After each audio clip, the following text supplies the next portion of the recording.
Oh man, oh man, oh man. We're here with some sad news, unfortunately. Now, this video is going to be a little bit different, not as heavily edited. I'm working on an edited video for Time Takers because I actually played the game and I got some thoughts on that. But unfortunately, it looks like Sony is reportedly issuing automatic refunds to Highguard players for in-game currency after its shutdown, and the developers Wildlight Entertainment also has appeared to go offline with its website and LinkedIn remove. Now, listen, I have my fair share of criticisms for Highguard. I think they did certain things. I don't know if I can say they did certain things right, but the game wasn't the worst thing ever.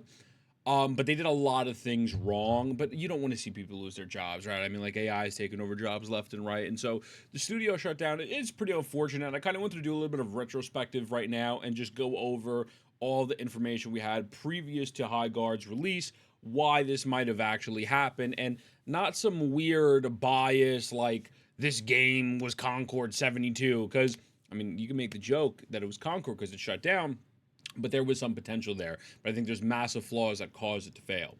So this all goes back to the official launch of Highguard. Now, this was the world premiere, and the Game Awards shows, it's a very polarizing topic. People love it, people hate it, whatever the case may be. But if we go here to transcribe, the introduction of the game was very, very iffy, and we're going to connect a few dots in a moment, but Geoff Keighley presented this as a independent self-published studio.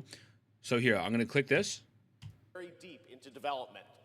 The power of independent self-published studios to push this medium forward is a growing and I think positive theme in our industry.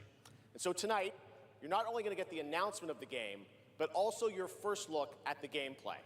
I've played it, and after So yeah, he brings up independent studios. I believe he might have even brought it up twice at some point. But the point is, we were told that this was an independent studio. Now, when you actually look at the gameplay, the trailer itself is going to include that. I mean, they show some gameplay here, but it says that it's a game made by the developers of Apex and Titanfall. Now, Titanfall people are already going to be upset because of the fact that we have never gotten Titanfall 3. We got Apex Legends instead, which is a good game in its own right. But people really wanted Titanfall 3.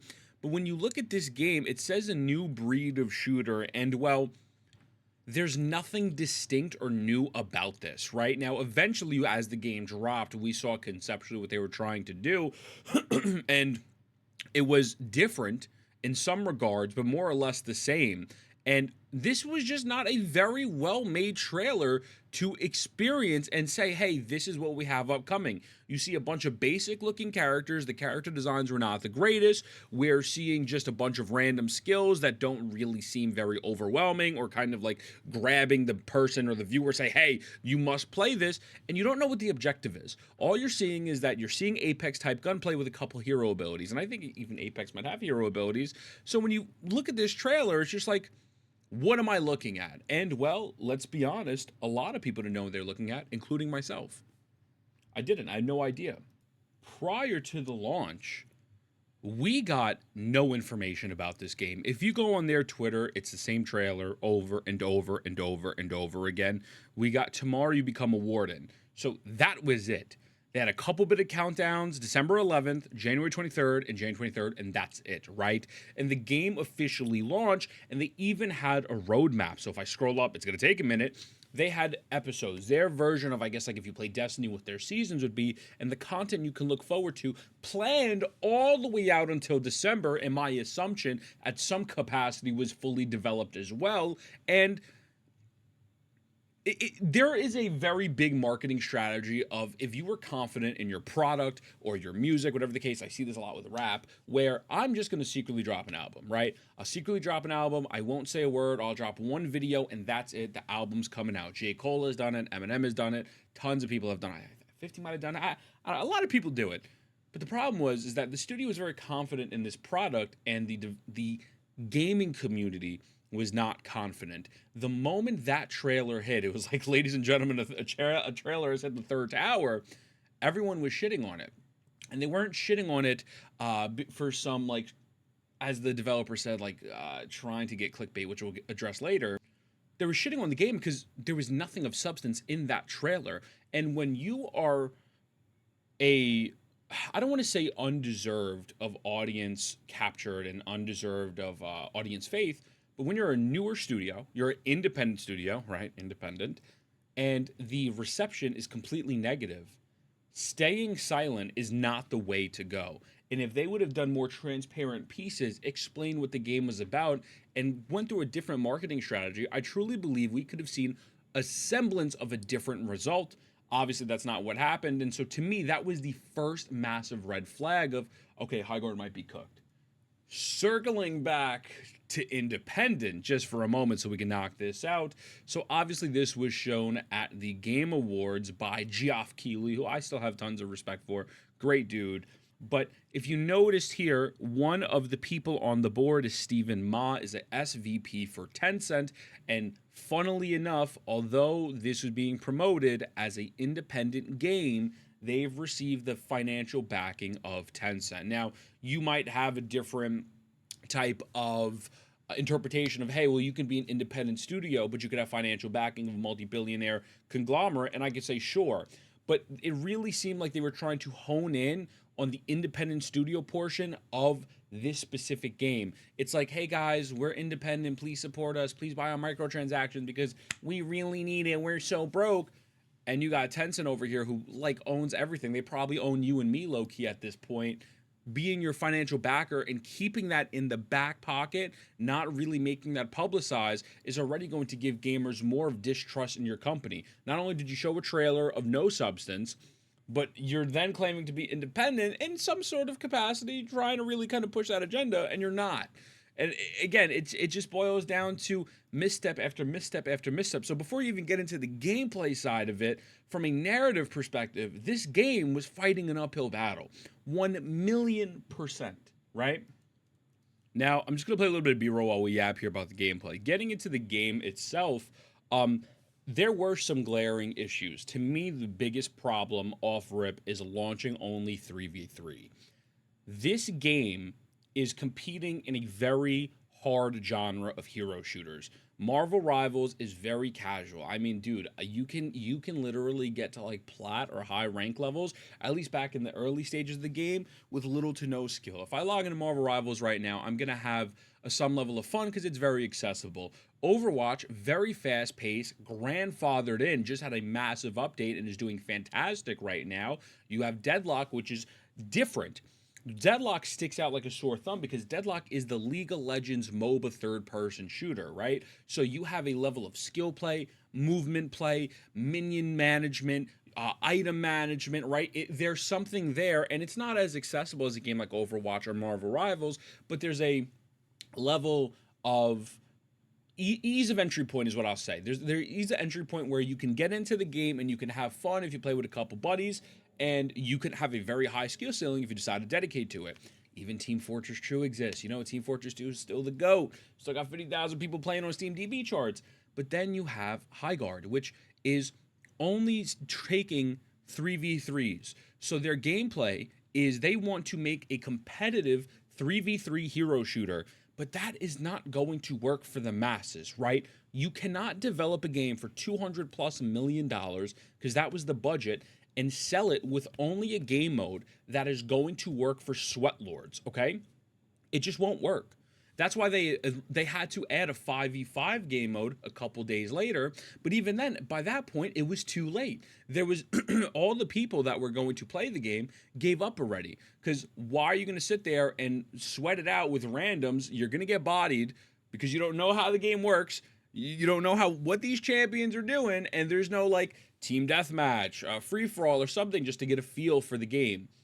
It was destined to fail because of a miscalculation of trying to really be a super duper esports type game in an environment that is not very esports like, or at least has the highest barrier to entry that I've ever seen in a hero shooter genre. I can't imagine, I can't even think of another game that requires a level of coordination and skill in that hero shooter genre just to play non-ranked matches. Playing with randoms was the worst time for me. Playing with a couple of my buddies, it was fun. I had fun. The game is not perfect, and the gunplay sometimes could be a little icky, but overall, the actual game itself was not bad. So they were right to say, like, the movement on the horses felt fantastic, by the way. They were right to think they had something somewhat special there, but when you're in the climate we're in now, uh, there's really not much here. Obviously, you go around, you have the loot, you have to hit some of the diamonds on there to kind of manage the buying phases, but nobody's really getting to that point if they're going out getting killed instantaneously and then like, wait a second, so you're telling me I have nothing to do by myself to kind of get me accustomed to the game? Yeah, I'm logging off, right? And even this, there was this post that I thought described it very well. The current state of Highguard settings and features is an utterly confusing mess. The game seemingly targets a very competitive audience and then abandons that very audience. So we're going to get to the moment, the settings in a moment, but they're targeting the competitive audience, but they don't have the competitive features, and the casual audience is getting phased out already. It's an absolute sweat fest. 3v3 with punishing respawns and base rating means communication and teamwork is brutally important. This is not casual solo queue audience, which is 100% fine. I think it's fine to have that in addition, but not to be the sole focus. Many other games target this audience. I don't think they target this audience in this genre, but that's just me. But then it's catastrophically missing features that a competitive audience would need to be interested. No text chat, no scoreboard, can't ping on the map, mini compass without degree numbers, no UI settings at all, force motion blur on equipment, ascend slider from hell. You can't even enter numbers only to move the slider. You could read all that. I don't got to go into more on the EDS. If the ADS, it's just rough. No hold for crouch, no toggle for ADS, no analytical tools whatsoever, no stats, map, preview, relevant post-match information, no anonymous streamer mode, no input selector for your microphone. And these are just the things I'm remembering after yesterday. I didn't even keep a list while playing. I usually don't ever play ranked. This is not a post about the gameplay or performance or anything else. I'm not trashing the game as a whole. I actually think people dismissing it way too early. That's some credible foundations with some sick gameplay. Again, they're targeting this hardcore audience, but they're not delivering on there because, listen, you don't need 500,000 people to play the game to keep it alive. You don't. You probably need more than 5 people to play the game, right? Because then you're missing a person. But if you have a really decent core audience that's going to spend money and monetize the fuck out of it, buying their skins and all that shit, then you're looking at okay. It'd be a disappointment, but you might be able to keep the lights on for a little bit. You don't have those features for the hardcore audience, so even if they want to get invested into the game, it's like, why the fuck would I play this? I could literally just play a different game. So again, unfortunately, a situation of really decent base, but not enough of an elaborate focus on what their focal point should have been. Now, granted, I'm making bad decisions the quarter of days. I'm spending $300 on CSGO boxes, so who am I to judge? But this is the other part that was very frustrating for people. And there is some merit to it in the sense of once the game originally dropped, the reviews are mostly negative. People who played less than an hour, 2 hours, 5 hours, etc. And I don't think you need to play a game for 1,000,000 hours to give a good review. But there were a lot of people being disingenuous with this game. And I was a little bit harsh at launch as well. But the creators pretty much blaming the players for why the game was bad and dead on arrival, as opposed to taking a step back, looking at their marketing strategy, the type of narrative they were trying to push, and really hone in on their faults instead. You lose gamers at that point, man. It is what it is. I don't need you to tell me that I'm a bad person because your trailer objectively didn't showcase enough features of your video game, and you launched it without the modes that are adequate for the casual audience to develop into potential hardcore players. Within minutes, it was decided this game was dead on arrival, and creators now had free rage bait content for a month. Every one of our videos on social media got downvoted to hell. Comment sections were flooded with a copy-paste meme such as Concord 2 and Titanfall 3 died for this, right? At launch, we received over 14K review bombs from users in less than a half hour of playtime. Many didn't even finish the required tutorial. Further edit in discussions online, Highguard, Concord, 2XKO, and such, it's often pointed out by gamers that devs like to blame gamers for their failures, and that's silly. And that's silly, okay? As if gamers have no power, but they do, a lot of it. I'm not saying our failure is purely the fault of gamer culture and that the game would have thrived without negative discourse, but it absolutely played a role. All products are the whims of the consumers, and the consumers put absurd amounts of effort into slandering Highguard, and it worked. So again, there is some validity in the sense of obviously gamers do have the power, because if they're not going to play your game or spend money on it, then you're cooked, right? But there's a reason why people were shitting on it, okay? Your marketing strategy failed.